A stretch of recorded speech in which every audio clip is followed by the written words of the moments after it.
Hello friends and my dear students respected viewers, ਸਵਾਗਤ ਕਰਦੀ ਹਾਂ ਤੁਹਾਡੇ ਆਪਣੇ ਇਸ ਚੈਨਲ ਲਰਨਿੰਗ ਪੁਆਇੰਟ 16 ਤੇ। ਸੋ ਫਰੈਂਡਸ, ਜੋ ਵੀ ਸਟੂਡੈਂਟ ਕਿਸੇ ਐਗਜ਼ਾਮ ਦੀ ਪ੍ਰੈਪਰੇਸ਼ਨ ਕਰ ਰਹੇ ਆ, ਚਾਹੇ ਉਹ ਸੈਂਟਰ ਦਾ ਹੋਵੇ, ਸਟੇਟ ਦਾ ਹੋਵੇ ਜਾਂ ਕੋਈ ਵੀ ਵਨਡੇ ਐਗਜ਼ਾਮ ਹੋਵੇ, ਜਾਂ ਕਿਸੇ ਵੀ ਕਲਾਸ ਵਿੱਚ ਪੰਜਾਬੀ ਪੜ੍ਹ ਰਿਹਾ ਹੋਵੇ, ਉਹਨਾਂ ਸਾਰਿਆਂ ਦੇ ਲਈ ਇਹ ਟੌਪਿਕ ਬਹੁਤ ਇੰਪੋਰਟੈਂਟ ਔਰ ਬਹੁਤ ਹੈਲਪਫੁਲ ਰਹਿਣ ਵਾਲਾ ਹੈ। ਫਰੈਂਡਸ, ਆਪਾਂ ਅੱਜ ਤੋਂ ਪਹਿਲੇ ਆਪਣੇ ਦੋ ਪੰਜਾਬੀ ਦੇ ਟੌਪਿਕ ਡਿਸਕਸ ਕੀਤੇ ਸੀ। ਇੱਕ ਪੰਜਾਬੀ ਲਿਪੀ ਅਤੇ ਦੂਸਰਾ ਕੀਤਾ ਸੀ ਪੰਜਾਬੀ ਵਿਆਕਰਣ ਬਾਰੇ। ਪੰਜਾਬੀ ਵਿਆਕਰਣ ਨੂੰ ਪੜ੍ਹ ਕੇ ਉਸਦੇ ਆਪਾਂ ਦੇਖਿਆ ਕਿ ਉਸਦੇ ਅੱਗੇ 4 ਸਬ ਪਾਰਟਸ ਸੀਗੇ। ਪੰਜਾਬੀ ਦੇ ਵਿਆਕਰਣ ਨੂੰ ਅੱਗੇ 4 ਭਾਗਾਂ ਵਿੱਚ ਵੰਡਿਆ ਗਿਆ। ਉਹਨਾਂ ਦੇ ਵਿੱਚੋਂ ਇੱਕ ਆਪਾਂ ਡਿਸਕਸ ਕਰਨਾ ਹੈ ਅੱਜ, ਜੋ ਸਭ ਤੋਂ ਪਹਿਲਾ ਹੈ ਵਰਣ ਬੋਧ। ਸੋ ਤੁਹਾਡਾ ਜ਼ਿਆਦਾ ਸਮਾਂ ਨਾ ਲੈਂਦੇ ਹੋਏ ਆਪਾਂ ਆਪਣਾ ਅੱਜ ਦਾ ਟੌਪਿਕ ਡਿਸਕਸ ਕਰਦੇ ਹਾਂ ਪੰਜਾਬੀ ਵਿਆਕਰਣ ਦੇ 4 ਭਾਗਾਂ ਦੇ ਵਿੱਚ ਸਭ ਤੋਂ ਪਹਿਲਾ ਭਾਗ ਵਰਣ ਬੋਧ ਬਾਰੇ।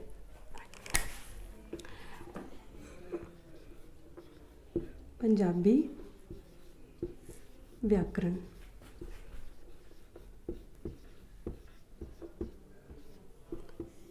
ਪੰਜਾਬੀ ਵਿਆਕਰਣ ਦਾ ਹੀ ਅੱਗੇ 4 ਪਾਰਟਸ ਦੇ ਵਿੱਚੋਂ ਅੱਜ ਆਪਾਂ ਉਸਦਾ ਪਹਿਲਾ ਭਾਗ ਵਰਣ ਬੋਧ ਨੂੰ ਡਿਟੇਲ ਵਿੱਚ ਪੜਾਂਗੇ। ਵਰਣ ਬੋਧ।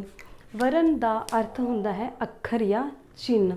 ਕਿਸੇ ਵੀ ਅੱਖਰ ਜਾਂ ਚਿੰਨ੍ਹ ਨੂੰ ਆਪਾਂ ਵਰਣ ਕਹਿੰਦੇ ਹਾਂ, ਅਤੇ ਬੋਧ ਤੋਂ ਆਪਾਂ ਅਰਥ ਲੈਂਦੇ ਹਾਂ ਗਿਆਨ ਹੋਣਾ। ਕਿਸੇ ਵੀ ਚੀਜ਼ ਦੇ ਗਿਆਨ ਨੂੰ ਆਪਾਂ ਬੋਧ ਕਹਿੰਦੇ ਹਾਂ। ਵਰਣ ਬੋਧ ਦਾ ਮਤਲਬ ਹੋਇਆ ਅੱਖਰ ਜਾਂ ਚਿੰਨ੍ਹਾਂ ਦਾ ਗਿਆਨ ਹੋਣਾ। ਫਰੈਂਡਸ, ਅੱਜ ਦਾ ਜੋ ਆਪਣਾ ਟੌਪਿਕ ਹੈ, ਆਪਾਂ ਇਸ ਨੂੰ ਬਹੁਤ ਜ਼ਿਆਦਾ ਲਿਖਣਾ ਨਹੀਂ ਹੈ, ਉਸਨੂੰ ਆਪਾਂ ਸਮਝਣਾ ਹੈ, ਧਿਆਨ ਨਾਲ ਦੇਖਣਾ ਹੈ, ਤਾਂ ਕਿ ਜੋ ਛੋਟੇ ਛੋਟੇ ਮੈਂ ਤੁਹਾਨੂੰ ਇੰਪੋਰਟੈਂਟ ਟਿਪਸ ਦਊਂਗੀ ਜਾਂ ਗੱਲਾਂ ਦੱਸੂੰਗੀ, ਉਸਨੂੰ ਨੋਟ ਕਰਨ ਦੇ ਵਿੱਚ ਇਹ ਨਾ ਹੋਵੇ ਕਿ ਤੁਹਾਡੀ ਕੋਈ ਵੀ ਚੀਜ਼ ਸੁਣਨ 'ਚ ਰਹਿ ਜਾਵੇ ਜਾਂ ਸੁਣਨ 'ਚ ਅਣਗਹਿਲੀ ਹੋ ਜਾਵੇ, ਤਾਂ ਜੋ ਤੁਹਾਨੂੰ ਅੱਗੇ ਇਸ ਨੂੰ ਸੋਲਵ ਕਰਨ ਦੇ ਵਿੱਚ ਜਾਂ ਇਸ ਨੂੰ ਸਮਝਣ 'ਚ ਪ੍ਰੋਬਲਮ ਆਵੇ। ਤਾਂ ਜੋ ਵੀ ਕੀ ਪੁਆਇੰਟਸ ਹੋਣਗੇ ਇਸਦੇ ਜਾਂ ਕੁਛ ਇੰਪੋਰਟੈਂਟ ਹੋਏਗਾ, ਮੈਂ ਤੁਹਾਨੂੰ ਖੁਦ ਹੀ ਕਹੂੰਗੀ ਕਿ ਇਸ ਨੂੰ ਨੋਟ ਕਰੋ। ਬਟ ਹੁਣ ਜੋ ਆਪਾਂ ਪੜ੍ਹਨ ਲੱਗੇ ਹਾਂ, ਇਸ ਨੂੰ ਜ਼ਿਆਦਾ ਤੋਂ ਜ਼ਿਆਦਾ ਸੁਣੋ ਅਤੇ ਸਮਝੋ। ਵਰਣ ਬੋਧ ਦਾ ਅਰਥ ਹੁੰਦਾ ਹੈ ਅੱਖਰ ਜਾਂ ਚਿੰਨ੍ਹ ਦਾ ਗਿਆਨ ਹੋਣਾ। ਮਨੁੱਖ ਜੋ ਵੀ ਉਚਾਰਨ ਕਰਦਾ ਹੈ, ਆਪਣਾ ਬੋਲਿਆ ਗਿਆ ਕੋਈ ਵੀ ਸ਼ਬਦ ਜਿਸ ਨੂੰ ਆਪਾਂ ਬੋਲਦੇ ਹਾਂ, ਉਸਦੇ ਉਚਾਰਨ ਦੇ ਵਿੱਚ ਧੁਨੀਆਂ ਦਾ ਪ੍ਰਯੋਗ ਕੀਤਾ ਜਾਂਦਾ ਹੈ। ਜੋ ਸਾਊਂਡ ਹੁੰਦਾ ਹੈ, ਜੋ ਆਪਾਂ ਬੋਲਦੇ ਹਾਂ ਕਿਸੇ ਵਰਡ ਨੂੰ, ਜੋ ਸਾਊਂਡ ਹੁੰਦਾ ਹੈ ਉਸਨੂੰ ਧੁਨੀ ਕਿਹਾ ਜਾਂਦਾ ਹੈ। ਧੁਨੀਆਂ ਦੇ ਉਚਾਰਨ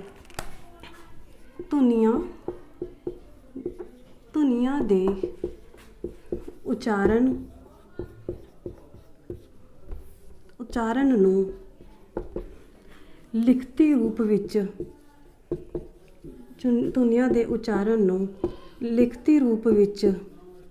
ਸਾਂਭਣ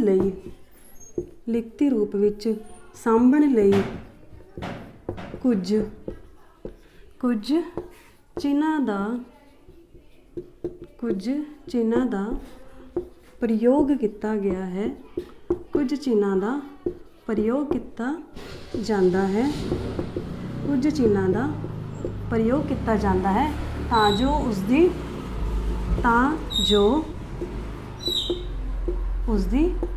ਪਹਿਚਾਣ ਕੀਤੀ ਜਾ ਸਕੇ। ਜਿਵੇਂ ਆਪਾਂ ਕਹਿੰਦੇ ਹਾਂ ਹਾਹਾ, ਕੱਕਾ, ਸੱਸਾ, ਮੰਮਾ। ਆਪਾਂ ਬੋਲਦੇ ਹਾਂ ਹਾਹਾ, ਪਰ ਹਾਹਾ ਬੋਲਦੇ ਜ਼ਰੂਰ ਹਾਂ, ਪਰ ਆਪਾਂ ਨੂੰ ਇਹ ਵੀ ਤਾਂ ਪਤਾ ਹੋਣਾ ਚਾਹੀਦਾ ਹੈ ਕਿ ਅਗਰ ਆਪਾਂ ਉਸਨੂੰ ਲਿਖਤੀ ਰੂਪ ਦੇਣਾ ਹੈ ਤਾਂ ਉਸਦਾ ਚਿੰਨ੍ਹ ਕਿਹੜਾ ਹੈ, ਉਸਦਾ ਅੱਖਰ ਕਿਹੜਾ ਹੈ। ਤਾਂ ਹਰ ਇੱਕ ਬੋਲਣ ਵਾਲੇ ਵਰਡ ਨੂੰ, ਧੁਨੀ ਨੂੰ ਇੱਕ ਚਿੰਨ੍ਹ ਦਾ ਰੂਪ ਦਿੱਤਾ ਗਿਆ ਹੈ। ਹਾਹਾ, ਕੱਕਾ, ਸੱਸਾ, ਮੰਮਾ। ਇਸੇ ਤਰ੍ਹਾਂ ਪੰਜਾਬੀ ਦੇ ਵਿੱਚ ਹਰ ਧੁਨੀ ਨੂੰ ਕਿਸੇ ਨਾ ਕਿਸੇ ਰੂਪ ਵਿੱਚ, ਕਿਸੇ ਨਾ ਕਿਸੇ ਤਰ੍ਹਾਂ ਇੱਕ ਸਪੈਸ਼ਲ, ਕਿਸੇ ਅਲੱਗ ਰੂਪ ਦੇ ਵਿੱਚ ਚਿੰਨ੍ਹ ਦਿੱਤਾ ਗਿਆ ਹੈ। ਇਸ ਤੋਂ ਬਾਅਦ ਆਪਾਂ ਦੇਖਦੇ ਹਾਂ ਲਿਪੀ। ਹਰ ਭਾਸ਼ਾ ਦੀ ਆਪਣੀ ਹੀ ਇੱਕ ਲਿਪੀ ਹੁੰਦੀ ਹੈ। ਲਿਪੀ ਦਾ ਅਰਥ ਹੈ ਜਿਸ ਤਰ੍ਹਾਂ ਆਪਾਂ ਉਸਨੂੰ ਲਿਖਦੇ ਹਾਂ, ਉਸਦਾ ਇੱਕ ਰੂਪ ਹੁੰਦਾ ਹੈ, ਸਹੀ ਢੰਗ ਹੁੰਦਾ ਹੈ, ਸਹੀ ਤਰਤੀਬ ਹੁੰਦੀ ਹੈ। ਕਿਸੇ ਵੀ ਭਾਸ਼ਾ ਨੂੰ ਸਿੱਖਣ ਦੇ ਲਈ ਉਸਦੀ ਲਿਪੀ ਦਾ ਗਿਆਨ ਹੋਣਾ ਬਹੁਤ ਜ਼ਰੂਰੀ ਹੁੰਦਾ ਹੈ। ਹਰ ਭਾਸ਼ਾ ਦੀ ਆਪਣੀ ਹੀ ਇੱਕ ਲਿਪੀ ਹੁੰਦੀ ਹੈ। ਜਿਵੇਂ ਆਪਾਂ ਦੇਖਦੇ ਹਾਂ ਪੰਜਾਬੀ ਦੀ ਲਿਪੀ, ਪੰਜਾਬੀ ਦੀ ਲਿਪੀ ਕਿਹੜੀ ਹੈ? ਗੁਰਮੁਖੀ ਲਿਪੀ। ਪੰਜਾਬੀ ਦੀ ਲਿਪੀ ਗੁਰਮੁਖੀ ਲਿਪੀ। ਹਿੰਦੀ ਦੀ ਲਿਪੀ ਦੇਖੀਏ ਤਾਂ ਹਿੰਦੀ ਦੀ ਲਿਪੀ ਕਿਹੜੀ ਹੈ? ਦੇਵਨਾਗਰੀ। ਹਿੰਦੀ ਦੀ ਲਿਪੀ ਦੇਵਨਾਗਰੀ। ਅੰਗਰੇਜ਼ੀ ਦੀ ਦੇਖੀਏ ਤਾਂ ਅੰਗਰੇਜ਼ੀ ਦੀ ਲਿਪੀ ਕਿਹੜੀ ਹੈ? ਰੋਮਨ। ਸੋ ਫਰੈਂਡਸ, ਆਪਾਂ ਦੇਖਦੇ ਹਾਂ ਕਿ ਕੋਈ ਵੀ ਭਾਸ਼ਾ ਹੋਵੇ, ਇਹ ਤਾਂ ਸਿਰਫ ਮੈਂ ਤੁਹਾਨੂੰ 3 ਵਿੱਚ ਹੀ ਡਿਸਕਸ ਕੀਤਾ ਹੈ। ਕੋਈ ਵੀ ਲਿਪੀ ਹੋਵੇ, ਹਰ ਕੋਈ ਵੀ ਭਾਸ਼ਾ ਹੋਵੇ, ਹਰ ਭਾਸ਼ਾ ਦਾ ਆਪਣਾ ਇੱਕ ਲਿਖਣ ਦਾ ਤਰੀਕਾ ਹੁੰਦਾ ਹੈ, ਆਪਣੇ ਕੁਝ ਚਿੰਨ੍ਹ ਹੁੰਦੇ ਹਨ। ਉਹਨਾਂ ਚਿੰਨ੍ਹਾਂ ਨੂੰ ਸਹੀ ਰੂਪ ਵਿੱਚ ਸਿੱਖਣਾ, ਸਹੀ ਰੂਪ ਵਿੱਚ ਉਸਦੀ ਲਿਖਾਵਟ ਬਾਰੇ ਜਾਣਨਾ ਉਸਦੀ ਲਿਪੀ ਕਿਹਾ ਜਾਂਦਾ ਹੈ। ਜਿਵੇਂ ਆਪਾਂ ਦੇਖਦੇ ਹਾਂ ਪੰਜਾਬੀ, ਹਿੰਦੀ, ਅੰਗਰੇਜ਼ੀ। ਪੰਜਾਬੀ ਵਿੱਚ ਆਪਾਂ ਦੇਖਦੇ ਹਾਂ ਮੰਮਾ, ਹਿੰਦੀ ਵਿੱਚ ਮਾਂ, ਇੰਗਲਿਸ਼ ਵਿੱਚ M.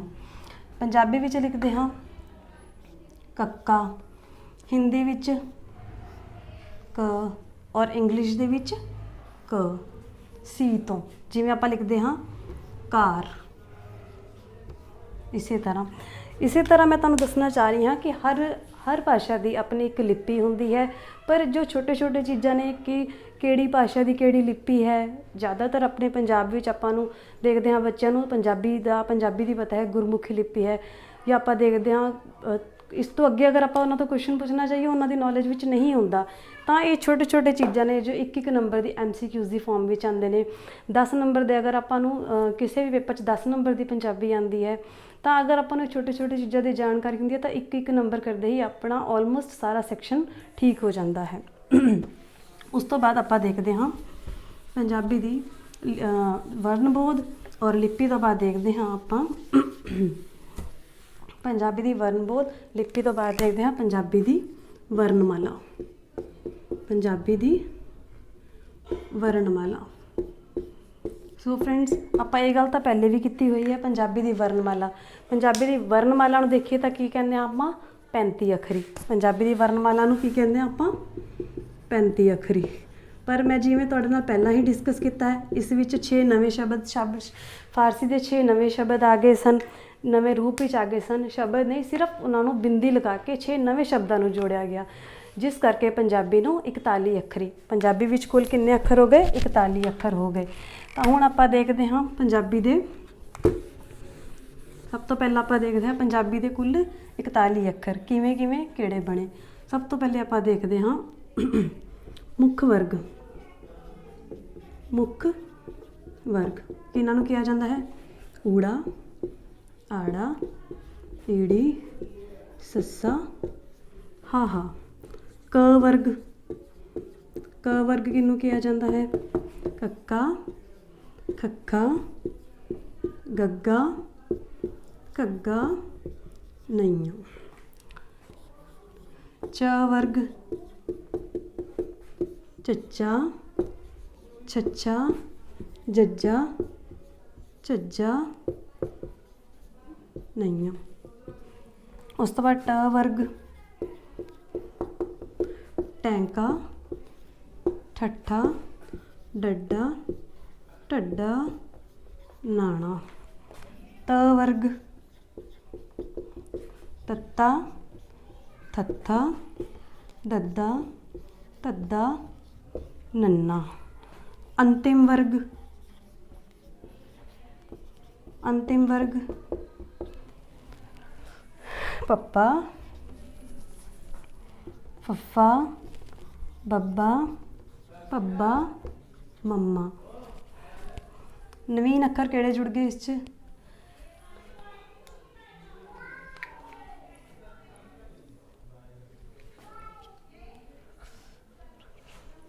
Just a second friends. प वर्ग। उस तो बाद अंतिम वर्ग। अंतिम वर्ग यया, रारा, ਲੱਲਾ ਵਾਵਾ ੜਾੜਾ। ਉਸ ਤੋਂ ਬਾਅਦ ਨਵੀਨ ਅੱਖਰ, ਨਵੀਨ ਵਰਗ। ਨਵੀਨ ਵਰਗ ਕਿਹੜਾ ਆ? ਛੱਛੇ ਪੈਰ ਬਿੰਦੀ, ਖੱਖੇ ਪੈਰ ਬਿੰਦੀ, ਗੱਗੇ ਪੈਰ ਬਿੰਦੀ, ਜੱਜੇ ਪੈਰ ਬਿੰਦੀ, ਫੱਫੇ ਪੈਰ ਬਿੰਦੀ, ਲੱਲੇ ਪੈਰ ਬਿੰਦੀ। ਸੋ ਫਰੈਂਡਸ ਇਹ ਤਾਂ 41 ਅੱਖਰ ਹੋ ਗਏ, ਪਰ ਇਹਨਾਂ ਨੂੰ ਇੰਨਾ ਜ਼ਿਆਦਾ ਡੀਪ ਯਾਦ ਰੱਖਣ ਦੀ ਜ਼ਰੂਰਤ ਨਹੀਂ ਹੈ। ਸਿਰਫ ਆਪਾਂ ਨੂੰ ਇੰਨਾ ਕੁ ਪਤਾ ਹੋਣਾ ਚਾਹੀਦਾ ਹੈ ਕਿ ਜਿਹੜੀ ਊੜੇ ਆੜੇ ਦੀ ਪਹਿਲੀ ਲਾਈਨ ਹੈ ਉਸਨੂੰ ਮੁੱਖ ਵਰਗ ਕਿਹਾ ਜਾਂਦਾ ਹੈ। ਕੱਕੇ ਤੋਂ ਸ਼ੁਰੂ ਹੋਣ ਵਾਲੀ ਲਾਈਨ ਨੂੰ ਕ ਵਰਗ ਕਿਹਾ ਜਾਏਗਾ। ਚੱਚੇ ਤੋਂ ਸ਼ੁਰੂ ਹੋਣ ਵਾਲੀ ਲਾਈਨ ਨੂੰ ਚ ਵਰਗ ਕਿਹਾ ਜਾਂਦਾ ਹੈ। ਟੈਂਕੇ ਤੋਂ ਸ਼ੁਰੂ ਹੋਣ ਵਾਲੀ ਲਾਈਨ ਨੂੰ ਟ ਵਰਗ। ਤੱਤੇ ਤੋਂ ਲਾਈਨ ਸ਼ੁਰੂ ਹੋਣ ਵਾਲੀ ਨੂੰ ਤ ਵਰਗ। ਪੱਪੇ ਤੋਂ ਸ਼ੁਰੂ ਹੋਣ ਵਾਲੀ ਲਾਈਨ ਨੂੰ ਪ ਵਰਗ। य, ਯਈਆ, ਰਾਰਾ, ਲੱਲਾ, ਵਾਵਾ, ੜਾੜਾ ਇਹ ਸਾਰੇ ਅੰਤਿਮ ਅੱਖਰ ਹੋ ਗਏ। ਉਸ ਤੋਂ ਬਾਅਦ ਜੋ ਮੈंने ਤੁਹਾਨੂੰ ਦੱਸਿਆ ਕਿ 6 ਨਵੇਂ ਅੱਖਰ ਆਏ ਸੀ ਨਵੀਨ ਵਰਗ 'ਚ, ਛੱਛੇ ਪੈਰ ਬਿੰਦੀ, ਖੱਖੇ ਪੈਰ ਬਿੰਦੀ, ਗੱਗੇ ਪੈਰ ਬਿੰਦੀ, ਜੱਜੇ ਪੈਰ ਬਿੰਦੀ, ਫੱਫੇ ਪੈਰ ਬਿੰਦੀ ਅਤੇ ਲੱਲੇ ਪੈਰ ਬਿੰਦੀ। ਇਹ ਆਪਣੇ ਪੰਜਾਬੀ ਦੀ ਵਰਣਮਾਲਾ ਦੇ ਕੁੱਲ 41 ਅੱਖਰ ਸਨ।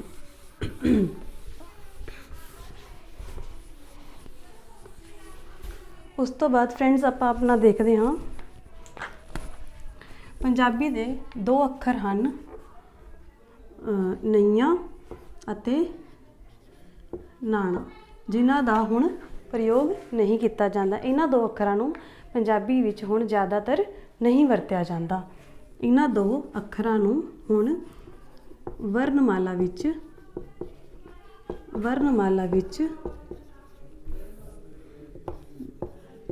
ਜ਼ਿਆਦਾਤਰ ਪ੍ਰਯੋਗ ਨਹੀਂ ਕੀਤਾ ਜਾਂਦਾ। ਪਰ ਅਗਰ ਆਪਾਂ 41 ਅੱਖਰੀ ਦੀ ਗੱਲ ਕਰੀਏ ਤਾਂ 41 ਅੱਖਰਾਂ ਦੇ ਵਿੱਚ ਇਹਨਾਂ ਨੂੰ ਜ਼ਰੂਰ ਲਿਆ ਜਾਂਦਾ ਹੈ, ਪਰ ਇਹ ਕਿਸੇ ਵੀ ਵਰਨ ਦੇ ਵਿੱਚ ਨਹੀਂ ਆਉਂਦੇ, ਕਿਸੇ ਵੀ ਵਰਨ ਨੂੰ ਬੋਲਣ ਵਿੱਚ ਨਹੀਂ ਯੂਜ਼ ਕੀਤੇ ਜਾਂਦੇ। ਉਸ ਤੋਂ ਬਾਅਦ ਆਪਾਂ ਦੇਖਦੇ ਹਾਂ ਫਰੈਂਡਸ, ਆਪਾਂ ਮੰਨਦੇ ਹਾਂ ਕਿ ਪੰਜਾਬੀ ਨੂੰ ਗੁਰੂ ਪੰਜਾਬੀ ਹੈ, ਜੋ ਪੰਜਾਬੀ ਦੀ ਲਿਪੀ ਹੈ ਗੁਰੂਆਂ ਦੀ ਦੇਣ ਹੈ। ਪੰਜਾਬੀ ਦੀ ਜੋ ਲਿਪੀ ਹੈ ਗੁਰੂਆਂ ਦੀ ਦੇਣ ਹੈ, ਪਰ ਇਸ ਤਰ੍ਹਾਂ ਨਹੀਂ ਹੈ। ਪੰਜਾਬੀ ਦੀ ਲਿਪੀ ਗੁਰੂਆਂ ਦੇ ਆਉਣ ਤੋਂ ਪਹਿਲੇ ਵੀ ਕਈ ਸਮਾਂ ਪਹਿਲੇ ਸੀ, ਪਰ ਉਸਦਾ ਜੋ ਰੂਪ ਸੀ ਉਹ ਬਹੁਤ ਉਗੜ ਦੁਗੜੀ ਰੂਪ ਵਿੱਚ ਸੀ। ਆਈ ਮੀਨ ਟੂ ਸੇ ਉਸਦਾ ਕੋਈ ਪ੍ਰੋਪਰ ਲਿਖਾਵਟ ਨਹੀਂ ਸੀ, ਉਸਦੀ ਕੋਈ ਤਰੀਕਾ ਨਹੀਂ ਸੀ। ਜਿਵੇਂ ਆਪਾਂ ਹੁਣ ਦੇਖਦੇ ਹਾਂ ਕਿ ਕੱਕੇ ਤੋਂ ਬਾਅਦ ਖੱਖਾ ਆਊਗਾ, ਖੱਖੇ ਤੋਂ ਬਾਅਦ ਗੱਗਾ ਆਏਗਾ, ਉਸ ਟਾਈਮ ਇਹ ਚੀਜ਼ ਨਹੀਂ ਸੀ। ਉਸ ਤੋਂ ਬਾਅਦ ਸ਼੍ਰੀ ਗੁਰੂ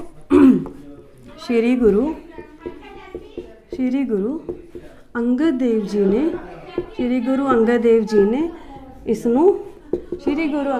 ਨੇ ਇਸ ਨੂੰ ਪ੍ਰੋਪਰ ਤਰਤੀਬ ਵਿੱਚ ਲਿਆਂਦਾ, ਪ੍ਰੋਪਰ ਸੋਹਣੇ ਰੂਪ ਵਿੱਚ ਲਿਆਂਦਾ, ਤਾਂ ਕਿ ਇਸ ਦੀ ਇੱਕ ਲੈਅਬੱਧ ਬਣੀ ਰਹੇ ਜਾਂ ਇਸ ਨੂੰ ਜਾਣਨਾ, ਇਸ ਨੂੰ ਪਹਿਚਾਨਣਾ ਆਸਾਨ ਹੋਵੇ, ਇਸ ਨੂੰ ਸਮਝਣਾ ਆਸਾਨ ਹੋਵੇ। ਉਸ ਤੋਂ ਬਾਅਦ ਗੁਰੂ ਨਾਨਕ ਦੇਵ ਜੀ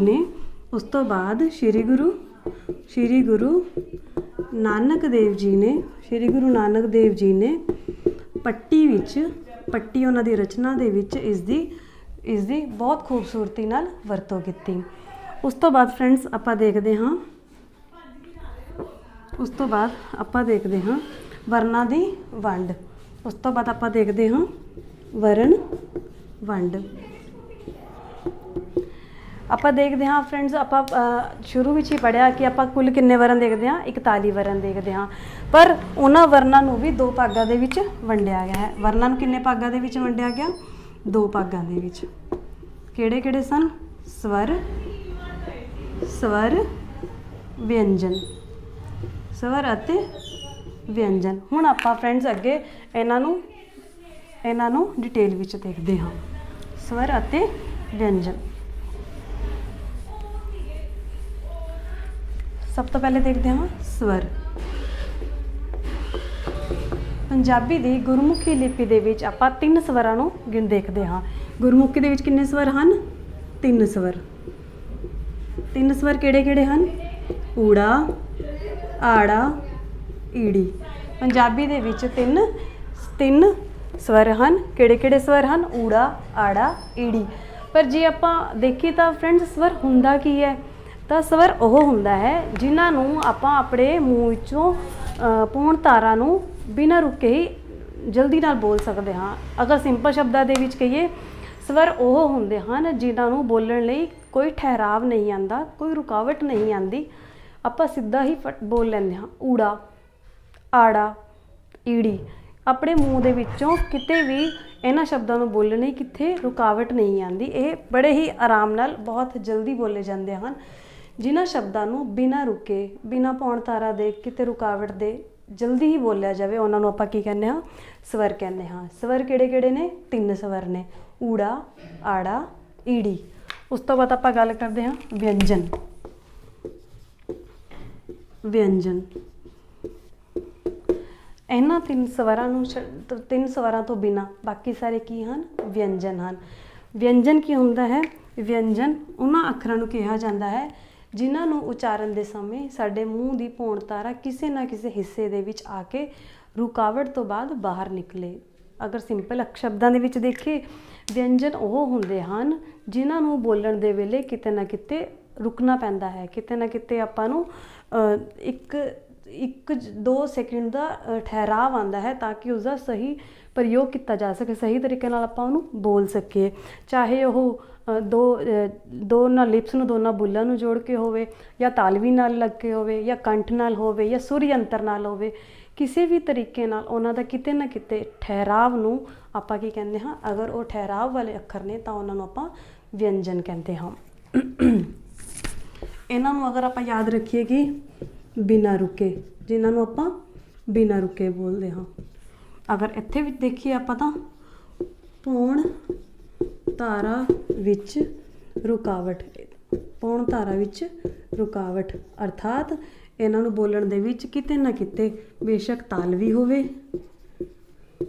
ਦੰਤੀ ਹੋਵੇ, ਸੁਰ ਯੰਤਰ ਹੋਣ, ਸੁਰ ਯੰਤਰ ਹੋਵੇ ਜਾਂ ਕੰਠੀ ਹੋਵੇ, ਕਿਤੇ ਨਾ ਕਿਤੇ ਆਪਣੀ ਆਵਾਜ਼ ਇਹਨਾਂ ਦੇ ਵਿੱਚੋਂ ਆ ਕੇ ਰੁਕੇ। ਜਿੱਥੇ ਠਹਿਰਾਵ ਹੋਵੇ, ਜਿੱਥੇ 1-ਅੱਧੇ ਸੈਕਿੰਡ ਲਈ ਆਪਾਂ ਨੂੰ ਠਹਿਰਾਵ ਤੋਂ ਬਾਅਦ ਸਾਡੀ ਆਵਾਜ਼ ਬਾਹਰ ਨਿਕਲੇ, ਉਹਨਾਂ ਨੂੰ ਆਪਾਂ ਕਹਿੰਦੇ ਹਾਂ, ਉਹਨਾਂ ਨੂੰ ਆਪਾਂ ਵਿਅੰਜਨ ਕਹਿੰਦੇ ਹਾਂ। ਅਗਰ ਆਪਾਂ ਦੇਖੀਏ ਤਾਂ ਹੋਠੀ ਸ਼ਬਦ, ਹੋਠੀ ਸ਼ਬਦ ਕਿਹੜੇ ਹੁੰਦੇ ਹਨ? ਜਿਨ੍ਹਾਂ ਨੂੰ ਆਪਾਂ ਆਪਣੇ ਲਿਪਸ ਨਾਲ ਦੇ ਨਾਲ ਬੋਲਦੇ ਹਾਂ। ਪੱਪਾ, ਫੱਫਾ, ਬੱਬਾ। ਅਗਰ ਆਪਾਂ ਦੇਖੀਏ ਨਾਸਕੀ, ਨਾਸਕੀ, ਨਾਸਕੀ ਕਿਹੜੇ ਹੋਣਗੇ? ਮੰਮਾ, ਨੰਨਾ, ਨਾਣਾ। ਦੰਤੀ ਦੇਖੀਏ ਤਾਂ ਦੰਤੀ ਕਿਹੜੇ ਕਿਹੜੇ ਹੋਣਗੇ? ਜਿਨ੍ਹਾਂ ਨੂੰ ਬੋਲਦੇ ਹੋਏ ਆਪਣੇ ਦੰਦ ਟੱਚ ਹੁੰਦੇ ਹਨ, ਉਹ ਕਿਹੜੇ ਕਿਹੜੇ ਹੁੰਦੇ ਹਨ? ਤੱਤਾ, ਥੱਥਾ, ਦੱਦਾ। ਉਸ ਤੋਂ ਬਾਅਦ ਉਲਟ ਜੀਬੀ, ਉਲਟ ਜੀਬੀ ਹੁੰਦੇ ਹਨ ਜਿਨ੍ਹਾਂ ਨੂੰ ਬੋਲਣ ਵੇਲੇ ਆਪਣੀ ਜੀਭ ਘੁਮੇਰੀ ਲੈ ਜਾਂਦੀ ਹੈ, ਉਲਟੀ ਹੋ ਜਾਂਦੀ ਹੈ। ਕਿਹੜੇ ਹੁੰਦੇ? ਟੈਂਕਾ, ਠੱਠਾ, ਡੱਡਾ। ਇਸੇ ਤਰ੍ਹਾਂ ਆਪਾਂ ਹੋਰ ਦੇਖ ਸਕਦੇ ਹਾਂ ਹੋਠੀ, ਨਾਸਕੀ, ਦੰਤੀ। ਇਹਨਾਂ ਸ਼ਬਦਾਂ ਨੂੰ ਕਿ ਆਪਾਂ ਜਿਨ੍ਹਾਂ ਨੂੰ ਵੀ ਆਪਾਂ ਬੋਲਦੇ ਹੋਏ ਕਿਤੇ ਨਾ ਕਿਤੇ ਆਪਣੇ ਸੁਰ ਯੰਤਰ, ਕੰਠ ਵਿੱਚ, ਤਾਲਵੇ ਵਿੱਚ, ਜੀਭ ਵਿੱਚ ਕਿਤੇ ਵੀ ਕੋਈ ਨਾ ਕੋਈ ਠਹਿਰਾਵ ਹੈ, ਉਹਨਾਂ ਨੂੰ ਆਪਾਂ ਵਿਅੰਜਨਾਂ ਦੇ ਵਿੱਚ ਗਿਣਦੇ ਹਾਂ। ਇਸ ਟੌਪਿਕ ਨੂੰ ਆਪਾਂ ਵਰਣ ਬੋਧ ਦੇ ਵਿੱਚ ਅਗਰ ਆਪਾਂ ਨੂੰ ਇੰਨੀ ਹੀ ਜਾਣਕਾਰੀ ਹੈ ਤਾਂ ਆਈ ਹੋਪ ਆਪਣਾ ਕੋਈ ਕੁਐਸਚਨ ਗਲਤ ਨਹੀਂ ਹੋਵੇਗਾ। ਤਾਂ ਅਗਰ ਆਪਾਂ ਆਪਣੀ ਅੱਜ ਦੀ ਵੀਡੀਓ ਨੂੰ ਡਿਟੇਲ ਵਿੱਚ ਦੇਖੀਏ ਤਾਂ ਸਭ ਤੋਂ ਪਹਿਲੇ ਆਪਾਂ ਨੇ ਆਪਣੇ ਦੇਖਿਆ ਵਰਣ ਬੋਧ ਕੀ ਹੁੰਦਾ ਹੈ। ਵਰਣ ਬੋਧ ਦਾ ਅਰਥ ਹੋਇਆ ਅੱਖਰ ਜਾਂ ਚਿੰਨ੍ਹ, ਜੋ ਵੀ ਆਪਾਂ ਬੋਲਦੇ ਹਾਂ ਉਹਨਾਂ ਦਾ ਲਿਖਤੀ ਰੂਪ। ਉਹਨਾਂ ਨੂੰ ਅਗਰ ਆਪਾਂ ਲਿਖਣ ਦੇ ਰੂਪ ਵਿੱਚ ਦੇਖਣਾ ਹੈ ਤਾਂ ਉਹਨਾਂ ਦਾ ਚਿੰਨ੍ਹ ਕਿਹੜਾ ਹੁੰਦਾ ਹੈ। ਉਸ ਤੋਂ ਬਾਅਦ ਫਰੈਂਡਸ ਆਪਾਂ ਨੇ ਦੇਖਿਆ ਲਿਪੀ। ਹਰ ਭਾਸ਼ਾ ਦੀ ਜਿਵੇਂ ਆਪਣੀ ਇੱਕ ਲਿਪੀ ਹੁੰਦੀ ਹੈ। ਪੰਜਾਬੀ ਨੂੰ ਆਪਾਂ ਗੁਰਮੁਖੀ ਲਿਪੀ ਦੇ ਰੂਪ ਵਿੱਚ ਦੇਖਦੇ ਹਾਂ। ਦੇਵਨਾਗਰੀ ਨੂੰ, ਹਿੰਦੀ ਨੂੰ ਆਪਾਂ ਦੇਵਨਾਗਰੀ ਵਿੱਚ ਦੇਖਦੇ ਹਾਂ। ਇੰਗਲਿਸ਼ ਨੂੰ ਆਪਾਂ ਰੋਮਨ ਦੇ ਵਿੱਚ ਦੇਖਦੇ ਹਾਂ। ਆਈ ਮੀਨ ਟੂ ਸੇ ਉਹਨਾਂ ਹੀ ਲਿਪੀਆਂ ਦੇ ਵਿੱਚ ਇਹਨਾਂ ਦੀ ਲਿਖਾਵਟ ਹੁੰਦੀ ਹੈ, ਇਹਨਾਂ ਨੂੰ ਲਿਖਿਆ ਜਾਂਦਾ ਹੈ। ਉਸ ਤੋਂ ਬਾਅਦ ਆਪਾਂ ਨੇ ਗੁਰਮੁਖੀ ਲਿਪੀ ਬਾਰੇ ਪੜ੍ਹਿਆ ਜਿਹਨੂੰ 35 ਅੱਖਰੀ ਕਿਹਾ ਜਾਂਦਾ ਹੈ। ਬਾਅਦ ਵਿੱਚ 6 ਨਵੇਂ ਸ਼ਬਦ ਇਹਨਾਂ ਦੇ ਵਿੱਚ ਫਾਰਸੀ ਦੇ ਨਵੇਂ ਸ਼ਬਦ ਆ ਕੇ ਜੁੜੇ। ਛੱਛੇ ਪੈਰ ਬਿੰਦੀ, ਖੱਖੇ ਪੈਰ ਬਿੰਦੀ, ਗੱਗੇ ਪੈਰ ਬਿੰਦੀ, ਜੱਜੇ ਪੈਰ ਬਿੰਦੀ, ਫੱਫੇ ਪੈਰ ਬਿੰਦੀ, ਲੱਲੇ ਪੈਰ ਬਿੰਦੀ। ਇਹਨਾਂ ਦੇ 6 ਜੁੜਨ ਦੇ ਨਾਲ ਪੰਜਾਬੀ ਦੇ ਵਿੱਚ ਕੁੱਲ 41 ਹੋ ਗਏ। ਹੁਣ ਆਪਾਂ ਆਪਣੀ ਪੰਜਾਬੀ ਦੇ ਵਿੱਚ ਗੁਰਮੁਖੀ ਲਿਪੀ ਦੇ ਵਿੱਚ 41 ਅੱਖਰਾਂ ਨੂੰ ਦੇਖਦੇ ਹਾਂ। ਉਸ ਤੋਂ ਬਾਅਦ ਆਪਾਂ ਇਹਨਾਂ ਦੀ ਵੰਡ ਦੇਖੀ, ਵਰਣ ਵੰਡ ਦੇਖੀ। ਵਰਣ ਵੰਡ ਦੇ ਵਿੱਚ ਆਪਾਂ ਦੇਖਿਆ ਕਿ ਇਹਨਾਂ ਨੂੰ 2 ਭਾਗਾਂ ਦੇ ਵਿੱਚ ਵੰਡਿਆ ਜਾਂਦਾ ਹੈ, ਸਵਰ ਦੇ ਵਿੱਚ ਅਤੇ ਵਿਅੰਜਨ ਦੇ ਵਿੱਚ।